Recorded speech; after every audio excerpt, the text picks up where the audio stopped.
Our second lesson comes from the New Testament, from the Gospel according to Matthew, chapter 16, verses 21 to 28, if you would like to follow along in the bulletin. From that time, Jesus began to explain to his disciples that he must go to Jerusalem and suffer many things at the hands of the elders and the chief priests and teachers of the law, and that he must be killed and on the third day be raised to life. Peter took him aside and began to rebuke him. "Never, Lord," he said, "this shall never happen to you." Jesus turned and said to Peter, "Get behind me, Satan. You are a stumbling block to me. You do not have in mind the concerns of God, but merely human concerns." Then Jesus said to his disciples, "Whoever wants to be my disciple must deny themselves and take up their cross and follow me. For whoever wants to save their life will lose it, and whoever loses their life for me will find it.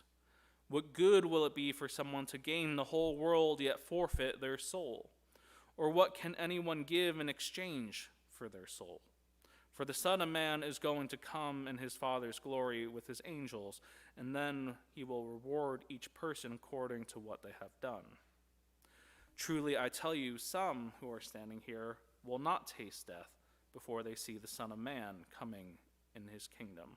I don't know the exact origin of this phrase, and believe me, you never want to trust me with the origin of a phrase, because if you ask my family, I always butcher well-known phrases. I don't know why. The pieces get jumbled up there, but I don't know the exact origin. But the phrase, "the road to hell is paved with good intentions," paints for us a picture fitting our reading today from Matthew's Gospel. The road to hell is often paved with good intentions, but whose intentions are the key thing we must keep in mind? Because there is a fine line, often feels like a fine line, between the road that leads to judgment and the road that leads to glory. And each day we discover that the choice is put before us. Each day we find that the choice is put before us as to how or where we will go.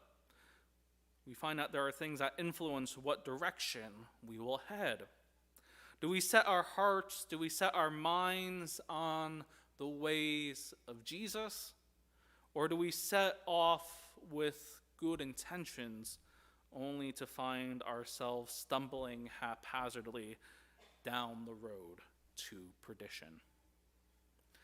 Now, maybe that's unfair. I do think that's an unfair thing to say, to paint that kind of black and white picture. I think it's unfair because we know that even though it seems like we have these two outcomes, life in so many ways is filled with a lot more gray than black and white. We know that there are complexities in our lives that make some days easier to follow the road to glory and other days a little more difficult, because life, after all, is a little more complex than we give it credit for. We see this even with the disciples in the reading for today from Matthew's Gospel. Previously, I don't know which passage the person last week preached on, but last week we find this previous section from Matthew where Jesus asked the disciples, "Who do you say I am?" And now the disciples, they are quick to respond with how other people view Jesus. Jesus is John the Baptist, the resurrected prophet Nehemiah, or one of the other prophets who has come back from the dead. They're quick to respond with how other people view Jesus, but not so much how they view Jesus.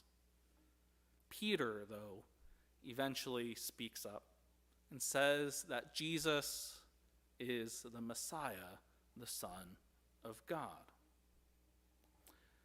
And it seems like for a moment we have a moment of revelation where Peter finally, the gears click. You actually might have heard the little clink in his head, where he understands who it is this Jesus is.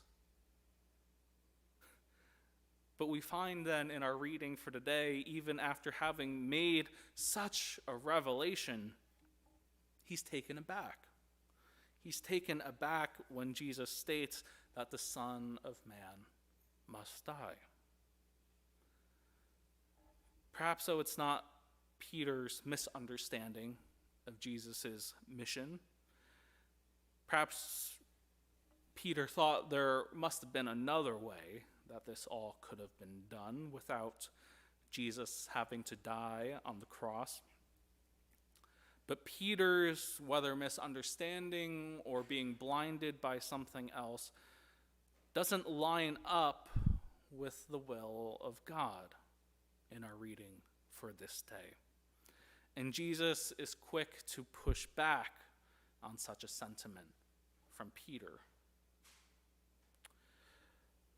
How many of us, at one point or another in our own lives, have found us wanting to do something beneficial only for it to backfire on us? Perhaps a lot like Peter.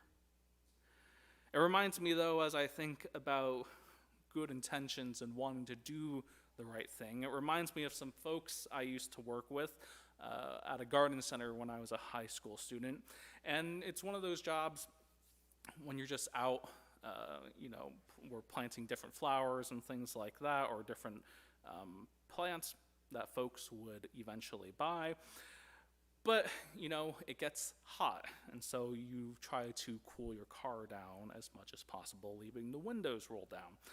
But it started to rain one day, so someone offered to roll up our windows.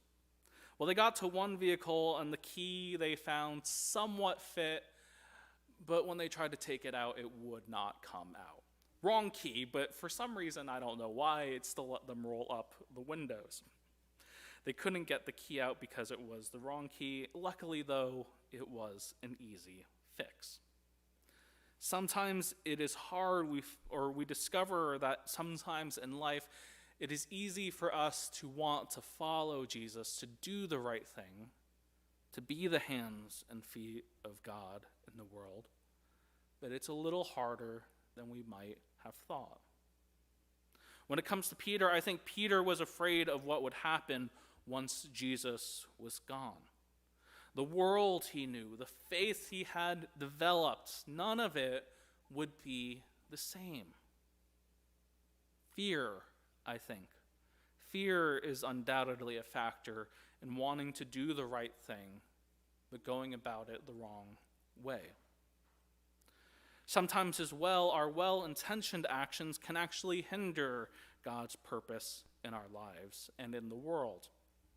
And the impact that has on our lives does not only affect us, but the entire sphere of influence each and every one of us carries as we move about the world. The road to glory is one paved with challenges that have been overcome. For some, that will be overcoming fear. For others, that may be overcoming denial of certain pleasures in life. For some, that may even be sacrifice. The road to glory requires us to pick up our cross and follow Jesus. We can't stay on the same path or walk the same road forever, for as the late Jimmy Buffett reminds us, nothing remains quite the same. I believe that this is the most significant challenge for us as the church as we progress through the upcoming uncertain years, making the choice to follow in the footsteps of Jesus. It's insufficient to slap Jesus onto our church programming signs, let alone have just the word church on our programming or our signs. But what will be required is us to actually take a step forward in faith. To not just say with good intentions on our hearts that we will follow, but that we will actually take the necessary risks and make the potential sacrifices to profess our love and yearning to know who God is with our whole selves. Our faith must extend beyond mere professions of love and yearning, cause us to actively explore who God is within and without our hearts and lives, to live out our faith in the world. We are challenged to be a dynamic, a transformative force that not only proclaims Christ, but also embodies Christ's teachings and examples. We may not always walk a straight or direct path on the road to glory. Sometimes we may walk the other way even. We may take a detour, or if you're like me without my Google Maps, get lost. But if we are willing to keep asking the hard questions, if we are willing to keep taking risks, if we are willing to come before God with hearts that are yearning for more, that is what matters in the end. That and knowing, dear friends, that we do not walk this road of life and faith alone, that we do so with a great companion, a great friend found in our living God.